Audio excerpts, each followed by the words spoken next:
convicción de que la presencia representativa de todos los actores en este evento dará realce y dará la ruta a seguir a partir de ahora en este mundo de discusión.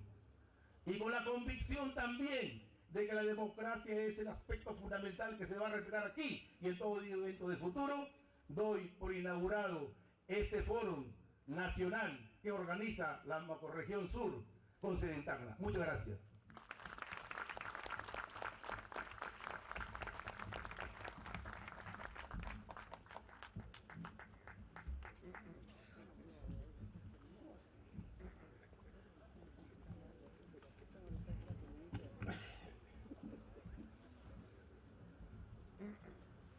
Bien, inaugurado el foro a cargo del presidente de la Asamblea Nacional de Rectores, iniciamos el primer tema de debate, la universidad que el Perú requiere en el siglo XXI.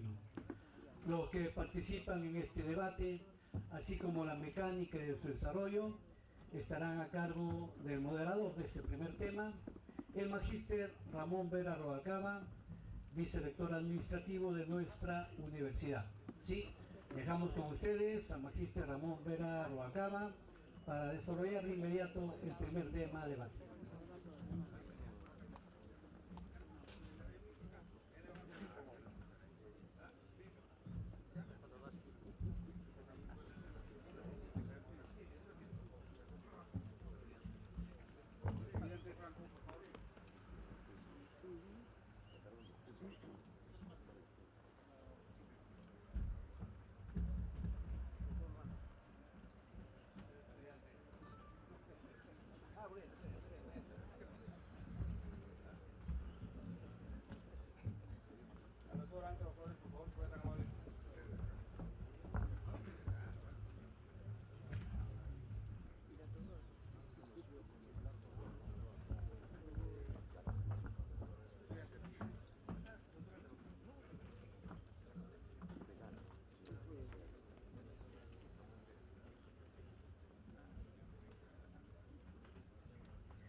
Vamos a iniciar la primera sesión de trabajo, de debatir el primer tema, entre los cuales tenemos ya los expositores,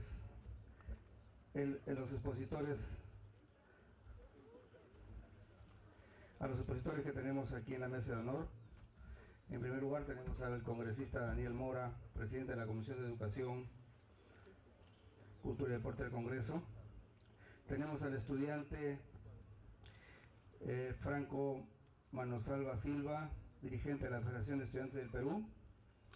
Tenemos al doctor Antero Flores Arauz, Paz, presidente del Congreso de la República y connotado abogado de nuestro país. Tenemos al doctor Pedro Cotillo, rector de la Universidad Nacional Mayor de San Marcos, decana de América. Y al doctor, en esta primera sesión, al doctor Enrique Bedoya Sánchez, rector de la Universidad Tecnológica del Perú y primer vicepresidente de la Asamblea Nacional de Rectores. Ese es el primer tema que vamos a tratar, la universidad que el Perú requiere en el siglo XXI. Para un proceso más o menos moderado, prevemos una exposición de unos 15 minutos por cada uno de los expositores, extendido a más 2 minutos en el extremo, para que permita concluir algunas de las ideas que le quedaría para exponer.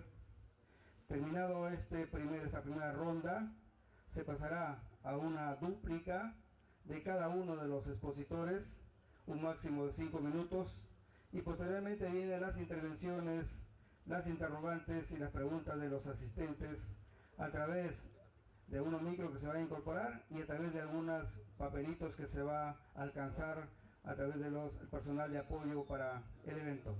Entonces, este es el mecanismo y el proceso que vamos a seguir. Vamos a iniciar la exposición con nuestro invitado especial del día de hoy, que es el congresista Daniel Mora, para el cual recibimos por favor con un caluroso aplauso.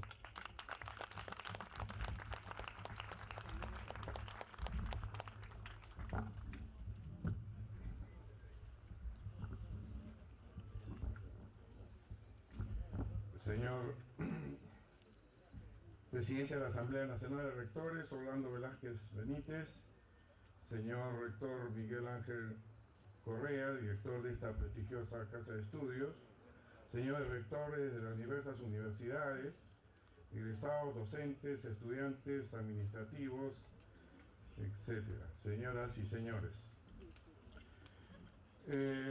Mi exposición va a estar basada básicamente hasta donde hemos llegado en el dictamen, pero vamos a hacer un breve diagnóstico que espero que el tiempo nos permita alcanzar el objetivo.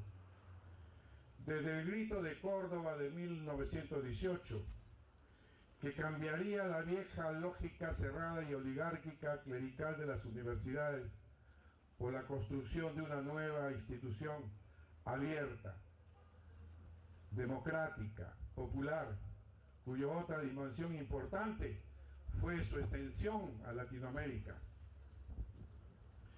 y especialmente en el tema de proyectar una vía democrática en la universidad, encontrar un lenguaje común, encontrar la formación, su carácter formador de movimientos políticos y sociales, antiimperialistas. Aquí las juventudes encontraron un lenguaje común y un comienzo de la lucha por la justicia social. Han transcurrido casi un siglo, hoy la educación es gratuita, es un derecho, un bien público, y por lo tanto resulta un deber indelegable del Estado proveer a los ciudadanos una educación de calidad.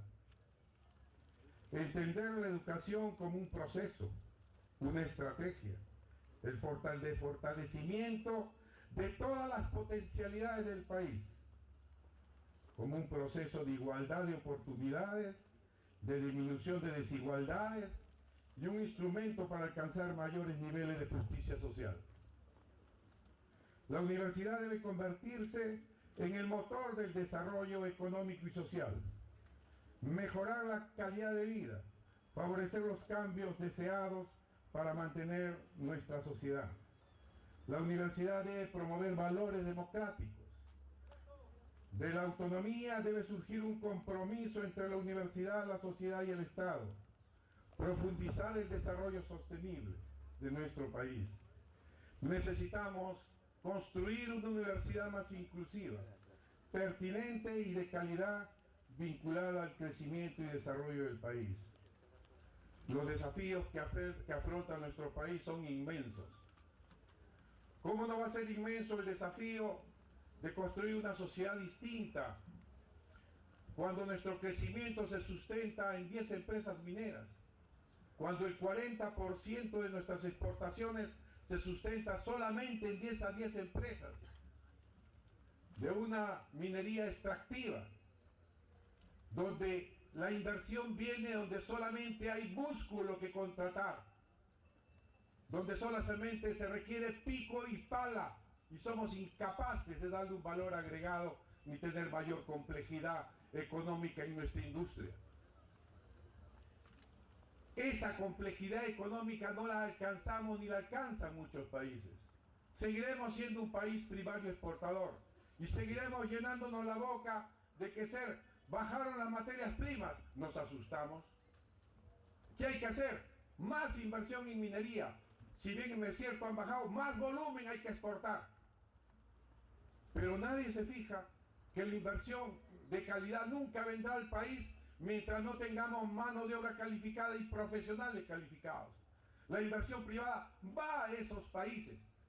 La inversión privada calificada, donde va a generar industria, donde va a generar una mayor complejidad económica en el país, proviene justamente y va a los países que tienen mano de obra calificada, profesionales calificados. ¿Cómo enfrentar el desafío de la globalización y de la innovación tecnológica? ¿Cuáles son los elementos fundamentales para una educación de calidad que sea compatible con el desarrollo del país? La educación superior, ahí la estamos observando. Impacta, tiene un impacto directo en la competitividad. Favorece las inversiones, mano de obra calificada y de profesionales competentes. Y contribuye al crecimiento. Veamos la siguiente. Probado últimamente en el crecimiento. En los países desarrollados se ha determinado que la educación de calidad contribuye básicamente al crecimiento económico. En el caso de Corea, Taiwán, como lo ven allí, y Corea, la educación de calidad contribuye con 2 puntos sobre el PBI. 2 puntos. ¿Y el Perú cómo está? Menos 2 puntos. Es decir, si el año pasado crecimos 6 puntos, deberíamos haberlo hecho 8 si tuviéramos una adecuación de calidad. Y si no estuviéramos en ese lugar, hubiéramos contribuido con el 10%. Esto está probado ya científicamente. El único país latinoamericano que se salva más o menos está en 0 casi. No contribuye tampoco Brasil, a pesar de que tiene una educación mejor que la nuestra, al crecimiento del país. Siga. ¿Y cuáles son los pilares?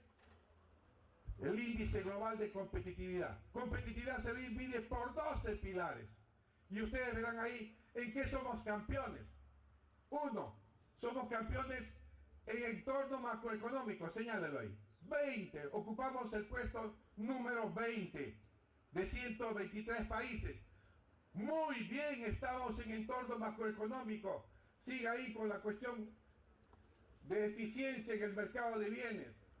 52. Eficiencia en el mercado financiero, puesto 40. Tamaño del mercado, 43. Es decir, somos campeones en las microfinanzas, en no tener inflación, en tener grandes reservas internacionales. Pero cuando analizamos los 12 pilares de la competitividad, ¿cuándo estamos en institucionalización? 109. Del puesto 95 en 2011-2012, hemos pasado al 109 de 123 países. ¿Cuánto estamos en infraestructura? Hemos bajado del 88 al 91 puestos. ¿Cuánto estamos en salud y educación primaria? Hemos bajado hemos subido del 97 al 91 y después hemos bajado al 95 en 2013-2014. ¿Cuánto estamos en educación superior y capacitación? En el puesto 86. ¿Cuánto estamos en preparación tecnológica? En el puesto 86. ¿Cuánto estamos en innovación? Penúltimo lugar en el mundo, 122. Y si vamos al informe global de competitividad 2013-2014, nos hemos mantenido estancados en el puesto número 61. Siga. Pero esto no es suficiente. Está demostrado que la probabilidad de ser pobre para un adulto siempre es decreciente conforme se acumulan más años de educación. Así vemos que aquel que no tiene educación tiene casi 70% probabilidad de ser pobre. Y a medida que se va educando, podemos llegar a un 11% cuando tiene educación universitaria. Su probabilidad de ser pobre disminuye a 11%. 90% tiene probabilidad de no ser pobre el que tiene una educación superior de calidad, demostrado por diversos estudios internacionales. Es importante resaltar el deterioro gradual de la educación de la universidad peruana, a pesar de la aparición de nuevas universidades, públicas y privadas, con el decreto ley legislativo 882, como se muestra en el siguiente cuadro. Actualmente tenemos 86 universidades privadas y 51 universidades públicas. Siga. Desde que se dio el decreto legislativo 882 y pensamos que se dio el decreto legislativo 882 para mejorar la calidad de la educación. Es cierto que un gran problema ha sido la masificación de la educación superior, pero si el decreto legislativo 882 salió para promover la inversión privada en educación, se suponía que iba a incrementarse la calidad. ¿Cuántas universidades se han creado en ese transcurso? 79 universidades del año 1997. ¿Cuántas universidades se crearon en el 2010? 19 universidades. ¿Cuántas en 2011? 13 universidades. 32 universidades se crearon en un año y medio. El CONAFU, siga, adscrito a la ANR. ¿Cuáles eran las funciones? Autorizar, denegar, ampliar o suprimir facultades, carreras o escuelas. Evaluar los proyectos y solicitudes de autorización de funcionamiento de las nuevas universidades. Autorizar la función de universidades. evaluar en forma permanente y durante el tiempo que estime conveniente el funcionamiento de universidades hasta autorizar o denegar su funcionamiento definitivo. Siga. El CONAFU, sin embargo, ha dado en forma indiscriminada la autorización a universidades que no reúnen los mínimos requisitos de calidad. El CONAFU ha procedido irregularmente, propiciando que promotoras de universidades privadas recurran al Poder Judicial a efectos que obtengan autorizaciones de funcionamiento. Siga. ¿Se ha incrementado el número de alumnos? Por supuesto que se ha incrementado el número de alumnos. A partir del 2006 se incrementan los alumnos matriculados en las universidades privadas. Y ustedes pueden ver en el cuadro del 2006 y las proyecciones que hemos hecho. Actualmente hay el doble de alumnos matriculados en universidades privadas que en la universidad pública. Siga.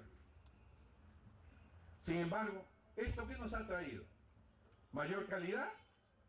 ¿Cuántos años tenemos de reformas y reformas desde el año 83 que se hizo la nueva ley universitaria, más el 61 que hubo otra crisis donde se forma la Cayetano Heredia, por ejemplo, por defección de profesores de la Universidad de San Marcos? ¿Cuál es el ranking mundial? ¿Qué puesto ocupamos entre las 500 universidades mejores del mundo? No las 100, las 500. 10 latinoamericanas, 172 norteamericanas y así entre las 500. ¿Aparece alguna latinoamericana dentro de las 10 latinoamericanas? ¿Alguna peruana? Pase a la siguiente. Solamente Brasil con 6 universidades, Argentina con 1, México con 1, Chile con 2, total 10. El Perú ni en las 600, ni en las 600. Creo que aparece en el puesto 561, hay por ahí una que aparece. ¿Cuál es el ranking de las universidades de Sao Paulo? Llega ahí, que es la que ocupa el primer lugar, 146, la de México 163, y la de Chile tampoco es tan interesante, pero está por lo menos en el puesto 461, y dice, yo estoy adelante de Perú. El ranking QS, la Quattrich Simon. Aparece la primera Massachusetts, que la desplazaba Harvard, y así vemos que aparece recién Sao Paulo en el 127, y evidentemente otras universidades latinoamericanas, y el Perú no aparece. Quizás en el ranking latinoamericano, veamos el ranking latinoamericano. Ahí comenzamos a aparecer en Latinoamérica. Puesto 23, la Pontificia Universidad Católica, 52 la Universidad de San Marcos, y 74 en la Universidad Cayetano Heredia. Este crecimiento desproporcionado de universidades pues ha ocasionado una baja de calidad y también ha ocasionado una baja de calidad docente. ¿Cuántos docentes universitarios tenemos? Tenemos 59.085 docentes, de los cuales 21.000 corresponden a universidades públicas y 37.651 a universidad privada. Según su categoría y situación laboral, la mayoría de docentes se encuentran en la categoría auxiliar, seguido de los docentes que aún no cuentan con categoría, jefe de práctica, ayudante. En ambos casos su situación laboral predominante es de contratado, mientras que los docentes asociados y principales son en su mayoría docentes ordinarios, como pueden ver en el cuadro que se muestra. La siguiente. ¿Cuál es el porcentaje de profesores ordinarios y contratados de universidades públicas? Hemos puesto algunos ejemplos, como la Universidad de San Marcos, que tiene el 87% de profesores ordinarios, la Universidad Federico Villarreal 65%, la UNI 67%, la Agraria 63% y la UNSAT 58%. ¿Y cuál es el porcentaje en las universidades privadas? Verán que el mayor porcentaje en las universidades privadas son contratados. Y hay universidades que tienen el 2%, la UAP por ejemplo, 98% de profesores contratados. La mayoría contratados. Y muchas universidades privadas pagando 8 a 10 soles hora a un profesor. Otro de los factores importantes de la investigación en la universidad peruana. Pública o privada. En la privada casi nula. No han contribuido al desarrollo e innovación. Por ejemplo, Silver Report presenta el ranking mundial de las organizaciones dedicadas a la investigación del periodo 2006 al 2010, para un total de 3.290 universidades, instituciones evaluadas. En primer lugar, Francia, con 203.000 aproximadamente documentos y artículos científicos producidos. Segundo, China, Rusia, etc. ¿En qué lugar aparece Chile? 421, Brasil 11, sabe el honor de América Latina, en el puesto 11. Bueno, pero el Perú también no sabe el honor. ¿Quién? La Universidad Cayetano Heredia. Y la Universidad Cayetano Heredia ocupa el puesto 2.565. ¿Y quién le sigue? La Universidad de San Marcos en el puesto 3.135, con 504 documentos, mientras la Cayetano Heredia con 832 documentos. Por universidades, ¿cómo está el Cano? En el Cano, veamos que en investigación, en realidad el tiempo va a ser muy corto para esto, pero podemos ver, para investigación se destina el 0.1% del PBI, uno de los más bajos del mundo, pero sin embargo que son más de 1.000 millones, estos 1.000 millones ni siquiera se utilizan, Siga la siguiente. Por ejemplo, la Universidad San Antonio Abad del Cusco, ¿cuánto recibe de canon para investigación? Cerca de 76 millones anuales. La San Agustín, 41 millones. San Luis Gonzaga, 27 millones. Santuna de Mayolo, 25. Del Santa, 25. Y así sucesivamente, como pueden ver en esos cuadros.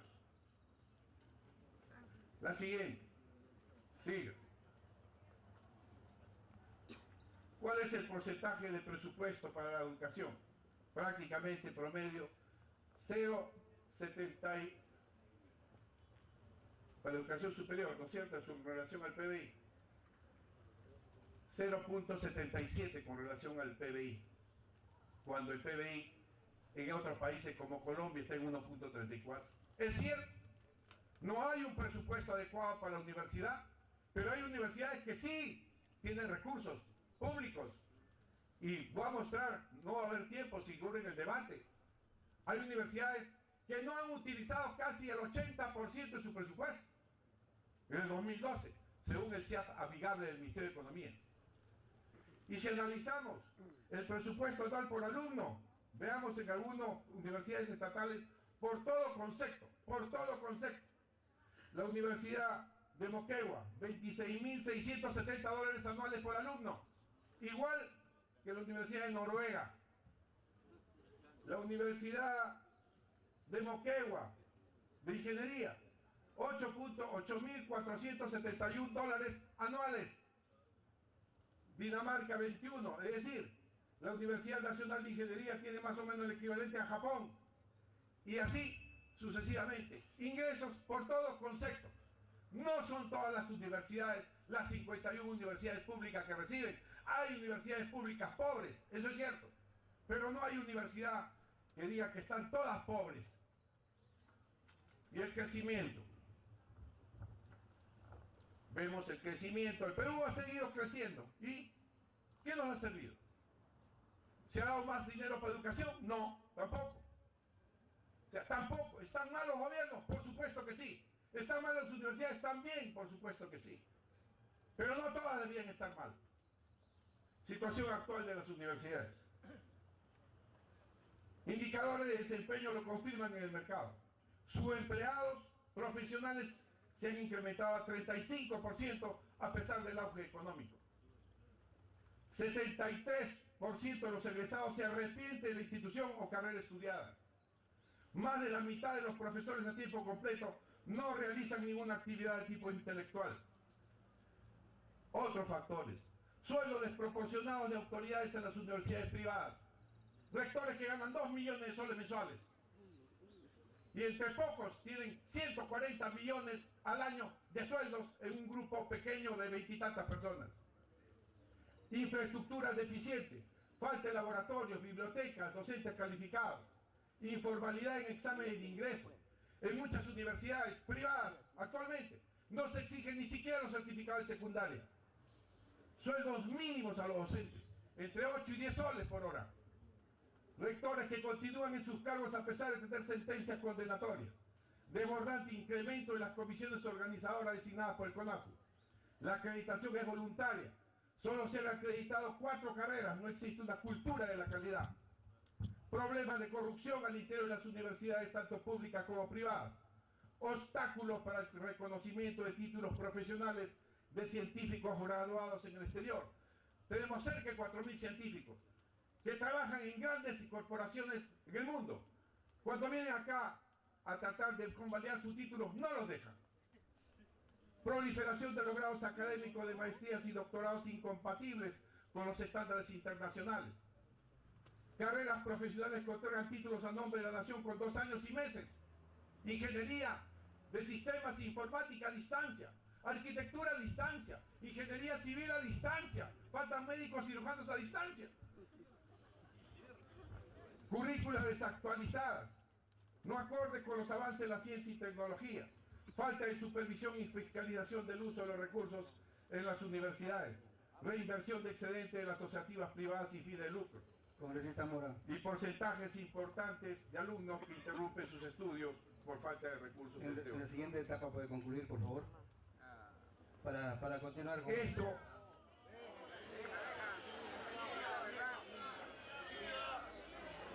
va a continuar en la segunda etapa. hasta acá, esas son las condiciones que no las conocía, recién me he enterado. Sí, por favor. Pero creo que hay que respetar las condiciones. Sí, por favor, para todos. Pasaba después a dar una propuesta y esta es más o menos la situación actual de la Universidad Peruana. Muchas gracias.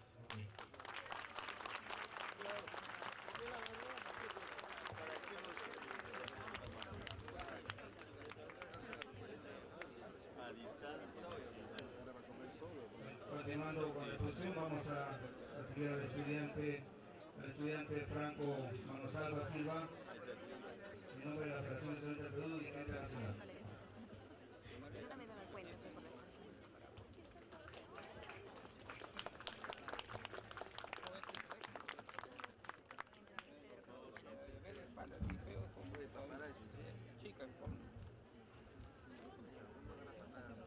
Buenos días, señor congresista, presidente de la Comisión de Educación, Daniel Mora.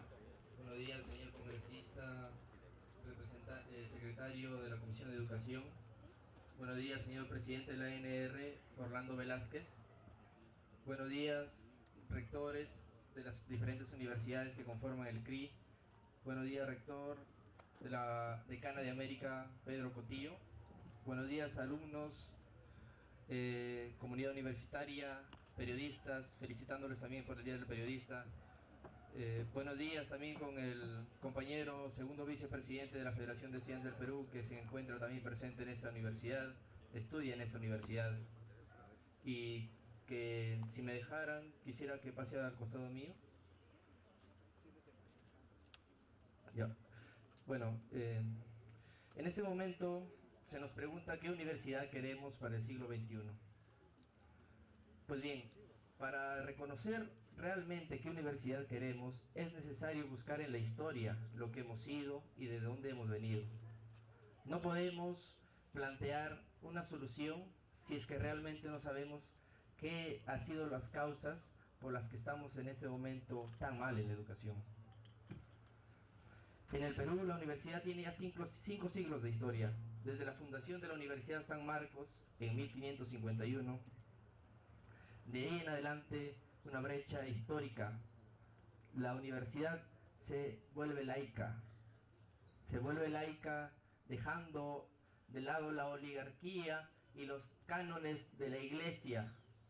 Se vuelve una universidad en todo el sentido de la palabra. Una universidad donde se haga conocimiento, donde cree conocimiento, donde se debatan ideas, donde realmente se haga ciencia para el país, por el bien del país. A nivel mundial, la historia de las universidades se remonta a la Universidad de Bolonia, en Italia. Sin embargo, mientras decir soportes de servicios que requiere la parte formativa, y en la parte formativa también la tecnología.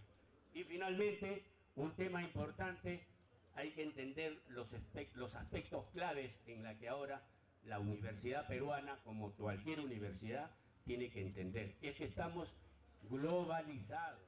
Entonces necesitamos una universidad abierta, libre de ideologías ya trasnochadas. Necesitamos abrirnos a la modernidad.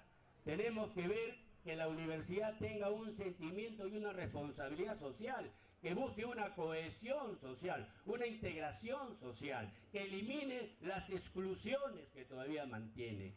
Y tenemos que ver también que, siendo un punto clave importante en la globalización, tiene que buscar modelos de competitividad, modelos de organización económica, para que realmente mantengamos un desarrollo permanente y sostenido con alta competitividad. Termino diciendo que el Perú no necesita más controles, necesita libertad y competitividad para resolver los problemas que se aqueja el Perú. Muchas gracias. Gracias, doctor Rodríguez. Bueno, vamos a continuar con la metodología y dejamos millones más, y actualmente este hospital se ha comenzado a construir con solamente 10 millones de soles. Pero para el próximo año nos están presentando mercancía. El decreto legislativo 882 no ha dado solución al problema. Universidades que se enriquecen en base al engaño. No todas, evidentemente, y no lo decimos así. Hay muchas universidades, hay algunas universidades buenas. ¿Quién puede hablar de la católica? Quisiéramos tener una católica en todo el Perú. La Pacífico, la de Lima, qué sé yo. Hay universidades buenas, pero también hay universidades malas, re malas y muy re malas. Entonces, si vemos, en eso coincido. Se han vuelto un negocio. ¿Quieres un título? Vale tanto, 6.500 soles y te hago licenciado en administración. En 2 años y 3 meses te hago ingeniero. Eso es mercantilizar la educación. Segundo lugar, para la pregunta del alumno sobre la propuesta del dictamen, el artículo 2. Ponga el artículo 2. El artículo 2, ámbito de aplicación. Es cierto, en el artículo 2 nosotros habíamos puesto: la presente ley se aplica a las universidades bajo cualquier modalidad, sean públicas o privadas, nacionales o extranjeras, sobre la base del concepto de educación como servicio público. Esto porque lo recomienda la UNESCO. La UNESCO lo recomienda, que la educación es un servicio público que debe recibir todo el apoyo del Estado y la sociedad en general, especialmente en contrariedad de financiar el desarrollo de una educación de calidad, etcétera, etcétera, como están viendo allí. Hemos recibido otras sugerencias. ¿Por qué? Porque en la Constitución figura que es un derecho fundamental. Y estamos llevando, porque nosotros venimos acá a recibir sugerencias.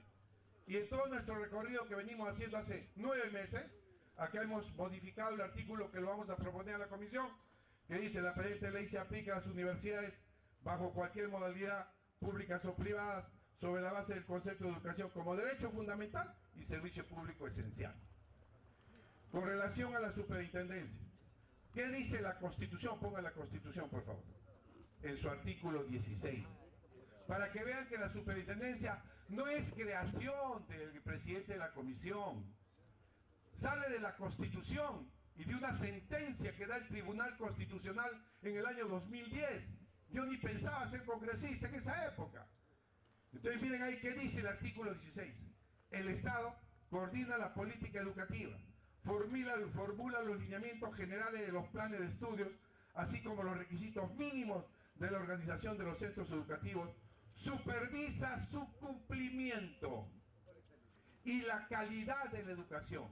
El Estado no puede abstraerse de supervisar la educación en general, pública o privada. ¿Y qué dice el Tribunal Constitucional en su sentencia del 15 de junio del 2010?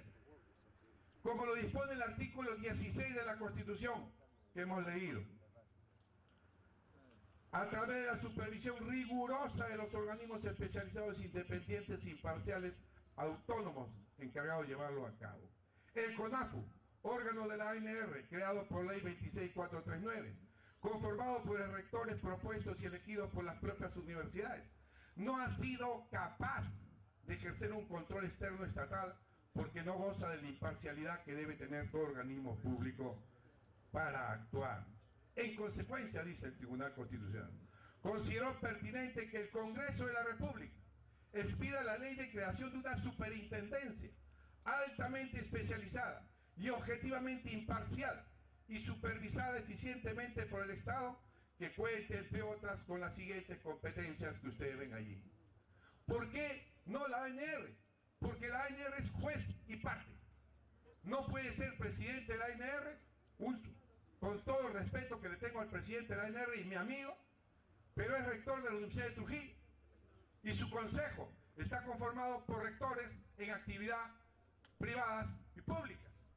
Entonces no puede tener una acción imparcial. Y eso lo dice el Tribunal Constitucional.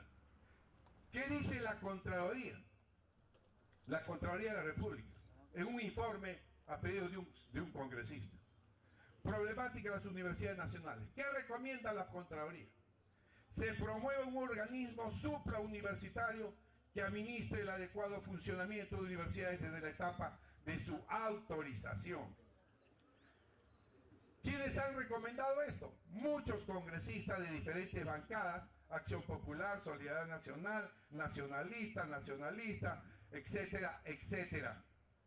La recomendación de la sociedad civil, el Consejo Nacional de Educación, la Cámara de Comercio, el Consejo Nacional de Decanos de los Colegios Profesionales, la Federación de Docentes Universitarios del Perú, la FENDUC, la Federación de Estudiantes del Perú, que recomienda una asamblea, un ente coordinador de gran amplitud, el Instituto de Estudios sobre la Universidad INESU, el Proyecto Educativo Nacional, que recomienda un órgano rector autónomo que diseñe políticas, supervise el cumplimiento de requisitos mínimos.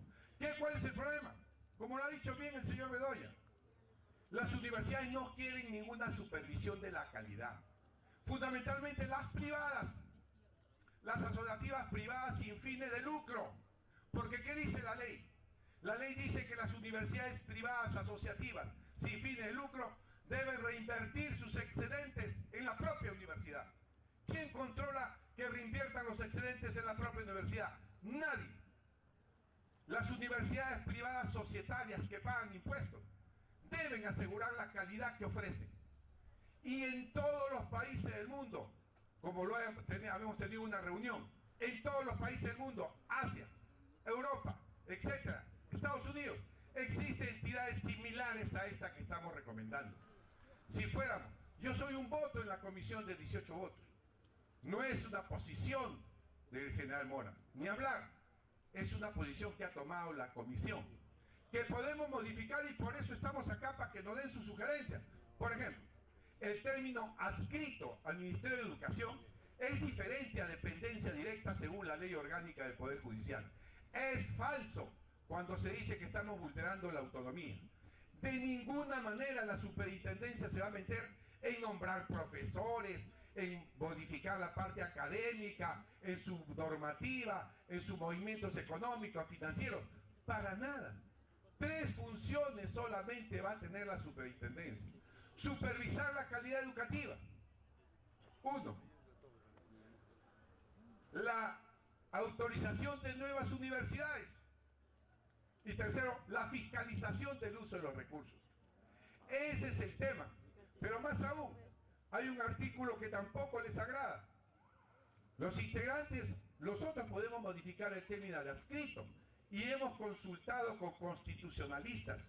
Ayer mismo hemos tenido una reunión con el señor Quiroga, Aníbal Quiroga, constitucionalista, que lo ha puesto a la parte opositora, más el doctor Landa, decano de la Facultad de Derecho de la Católica, que ha sido presidente del Tribunal Constitucional. El presidente del Tribunal Constitucional, junto con la rectora de la Cayetano Heredia, más un rector de la Universidad de los Andes de Colombia, la mejor que tiene Colombia, ha dicho que le sorprende que acá no quieran una superintendencia, porque Colombia lo tiene otros países de América. Somos uno de los países raros que no tiene un elemento como esto para supervisar la calidad educativa. No nos vamos a meter en la parte, la superintendencia no se va a meter en la parte de manejo de la universidad. Acá el doctor Bedoya dice, la currícula, hay que ver la currícula, la pedagogía, la didáctica, la metodología. Eso es meterse en la autonomía. Cada universidad diseñará sus carreras académicas, cada universidad verá cómo organiza su academia. Nosotros, la superintendencia, debe ver los resultados. Y hay estándares internacionales que permiten ahora controlar eso sin meterse en el campo de la universidad. La autonomía está en un artículo del proyecto donde se copia a pie literal el artículo 18 de la Constitución.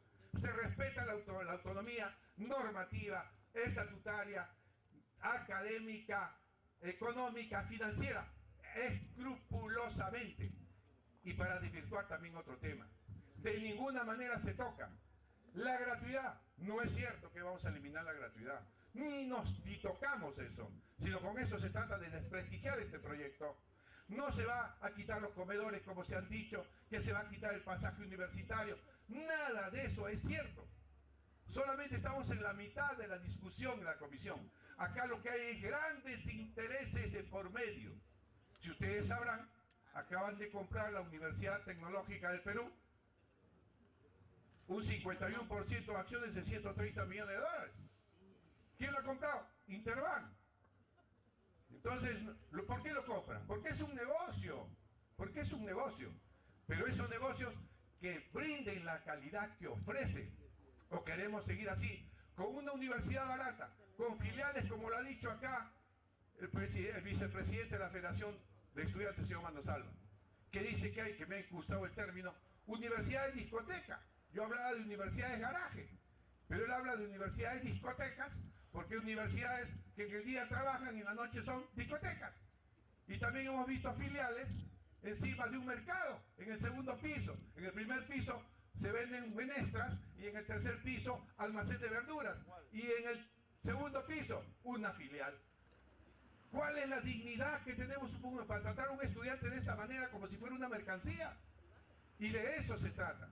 Si podemos quitar, como lo ha dicho un constitucionalista, ha dicho, inclusive el de la oposición,